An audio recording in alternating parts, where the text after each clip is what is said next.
Hey guys, after a very long time I am back with new video, and in this video I am going to tell you about a new JavaScript library which is it's not a new but it's new for me. So I'm going to share my experience with this library. Basically you can add animations to your website through this library, FX for your professional website and for production build. So let's get start this video. Here I'm going to show you how you can set up in a very less time. So this is my blog. This is a complete guide to use this AOS library which is animate on scroll. Why use AOS library, how to use installation guide using CDN link. Basically you can add links and get start using this library. Also you can install through package manager which is npm and then yarn. You can use these two package managers to install these library.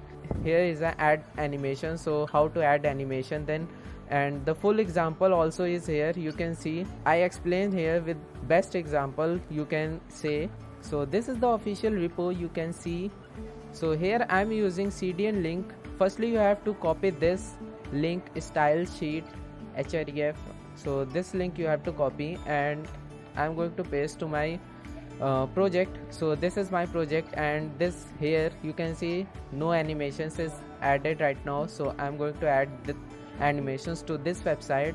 So firstly you have to copy the CDN link here, and now in body section you have to copy this script at the end of the code. In body section at the end of the code you have to write this code. On scrolling down here you can see after footer I am going to paste this script. After pasting, now I am ready to use this library, which is I think very simplest way to use this library. Now how to use this? Using attribute data AOS. So referring to this, here you can see data AOS. So this is the attribute you can use to add effects to your tags. Also here many attributes are there. You can see data AOS offset, AOS delay. So you can add these attributes to your tag, and then now on scrolling down here you can see predefined options, animations. So here you can see the first one is fade animation, then flip animations, slide animations and zoom animations. Also there are anchor placement and many options you are getting here. So here I'm going to add this one, slide up. So where should I add this? On this PNG and this on only the PNG. I will go set this animations to the PNG. In main section let me find the this one, testing.svg. so here you can see data AOS equals to, now slide up I'm going to add this one. So let's see.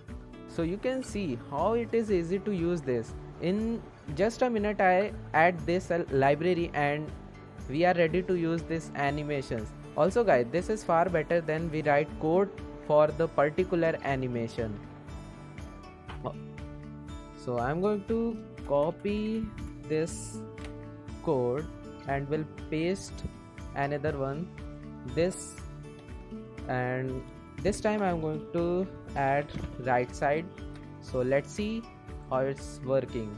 So let's say you want to do custom implementation like controlling time duration and want to do something that you are not liking right now. So you can, now coming towards this library you can see these are the implementations you can add to your code. So here we can see disable false start event, everything is here. So I am going to add this duration. So the default duration is 400 millisecond, it's around 0.4 second. So I am going to do 1 second.